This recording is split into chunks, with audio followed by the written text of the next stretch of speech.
to follow her. The only thing I can say better than what she says is that I have 47 grandchildren. But and that's why I'm here too. So,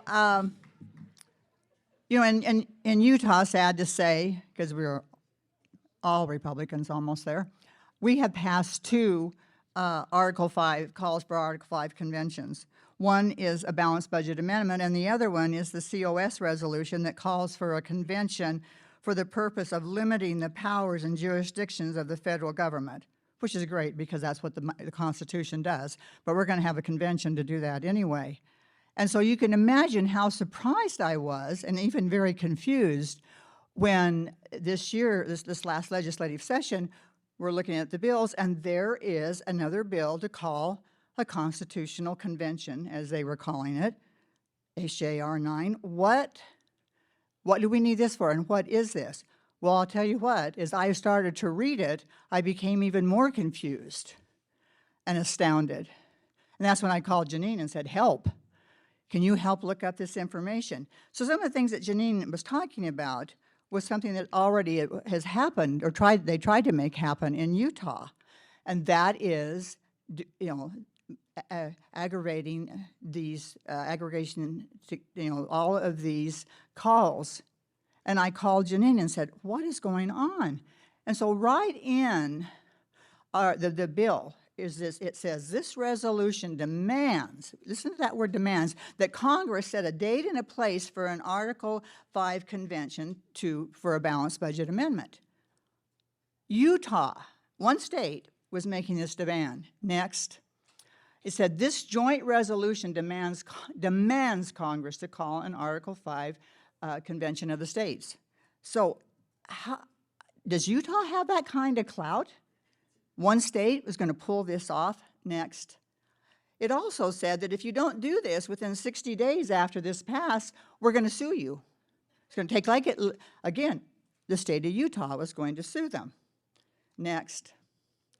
And then it says, it also implores Congress to require that any proposed amendment be ratified by the state convention. You know, as Janine said, and as Professor Woodruff said, there's two ways to do it right now, the way we've been doing it, and that is, you know, Congress calls for an amendment, or you can go to the state conventions to do it.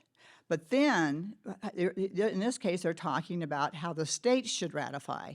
In Article 5, it says either the legislatures can ratify it or the state can call a convention. Well, the state of Utah took it upon themselves to tell all the other states exactly how they had to do that, again, if this were to pass. Next. And then here was the other thing. Where did they get this idea, and what are they talking about? Because I kept saying, but it's already happened. They already have the 34 states, and so that's why we're demanding you do this. Well, in 1979, the legislature of the state of Utah passed an Article 5 application for a convention for proposing amendments to the United States Constitution, you know, for a balanced budget amendment. So what just happened? They're claiming that Nevada was the 34th state to do this, doing this through the process of aggregation. So that's when I called Janine and said, what are they talking about? Next. So it says right in our bill, whereas you combined with the Article 5 applications for the Convention of States on any subject, the Nevada Article 5 application was the 34th. It means they had 2/3 of the states. So now Congress has not done their duty. Clear back in 1979, they didn't do their duty, and Utah is going to make sure they do it this year. And so that's what they said. Next. But then they said, oh, and by the way, by the end of 1979, they now had 39 states. Where did they get these states? Janine talked a bit about it. Well, this is where they got them. They went back from the very beginning, like Janine said. They started with Virginia, which was in 1788 for the Bill of Rights. And then the next year, New York also called for a convention for the Bill of Rights. But we already have the Bill of Rights. How honest is that of them to say, but we're going to count that one anyway? And then, of course, there's slavery. New Jersey had one for slavery. Well, that's already in the Constitution, but we're going to count that too. What a gimmick. What a gimmick. And then Montana, they threw that one in about anti-polygamy, and of course we don't allow polygamy. But then there are 7 states that called for a convention for a direct election of the senators. But guess what? That's in the Constitution too. Again, what are they talking about? How can those calls be valid? Their subject is already in the Constitution. But they said it was valid. And then as Janine talked about, those that had rescinded, and of all the states, some have rescinded and others, and then again had a different call, but eight states have rescinded and never called another convention. Are you adding this up? Do they have enough states? They're not anywhere close, but they still insisted that they were going to do this. And were very, very upset when we challenged it. I mean, very angry. So the aggregation strategy of Article 5 Convention that advocates, that they advocate this is a treacherous way to bypass their own failure to achieve consensus in enough states for Congress to call an Article 5 convention. Instead, they create a counterfeit consensus through aggregation. Think of the amendments that could be proposed when the application for a convention is broad and vague as this is. And keep in mind, as I said earlier, about in this COS's resolution where it says that they are under the power and limiting the power and jurisdiction of the federal government. Think about those things.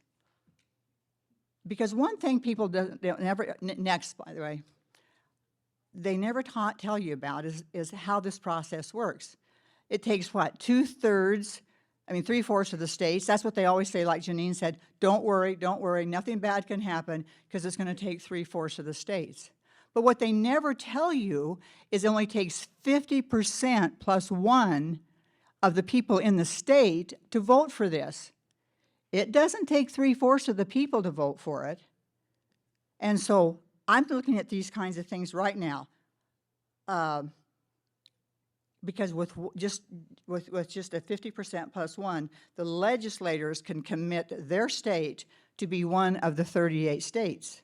Look at the things that they could be proposing, things like marriage equality. That would fall under that category, or abortion or ERA, or even amending the Second Amendment to get rid of assault weapons.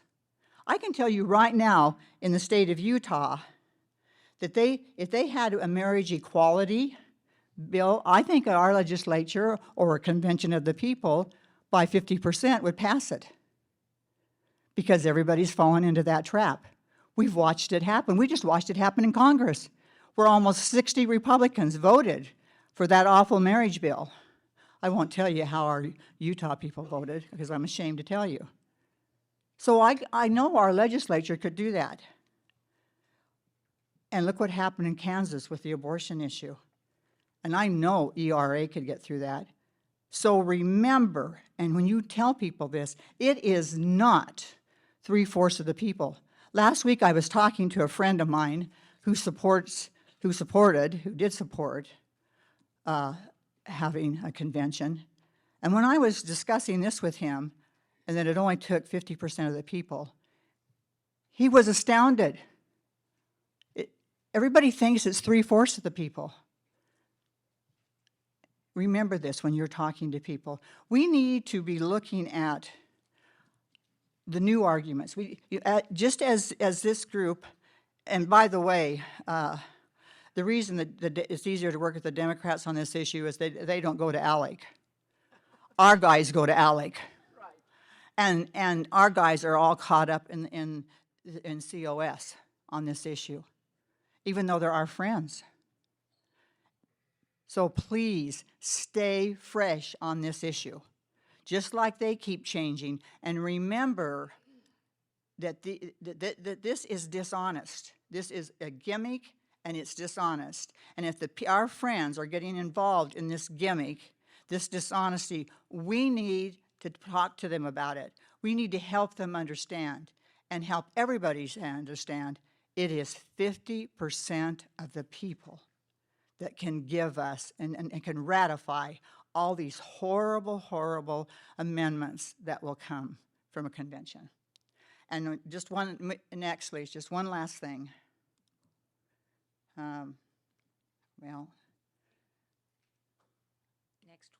next twice, again, again, all right. Again, I just want to remind you, as you look at this eagle and we the people, about John Adams saying, our Constitution was made only for a moral and religious people. It is wholly inadequate for the government of any others. We're not there right now. Do we want to turn our beloved Constitution over to people who are not moral and not religious? And we are moral, we are religious. Let's go out, let's stand up, let's say we're not going to let this happen.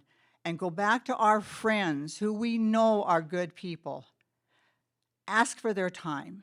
Ask them if they'll listen to you. Just say, give me an hour of your time. Please, we're friends. I just want to tell you how I feel and where I'm coming from. I'm not a fearmonger. I'm courageous too. And see if they'll listen to you. Because you know what? It can happen. And when you least expect it, they'll listen to you and they'll agree, because God will be with you when you present the truth. Thank you.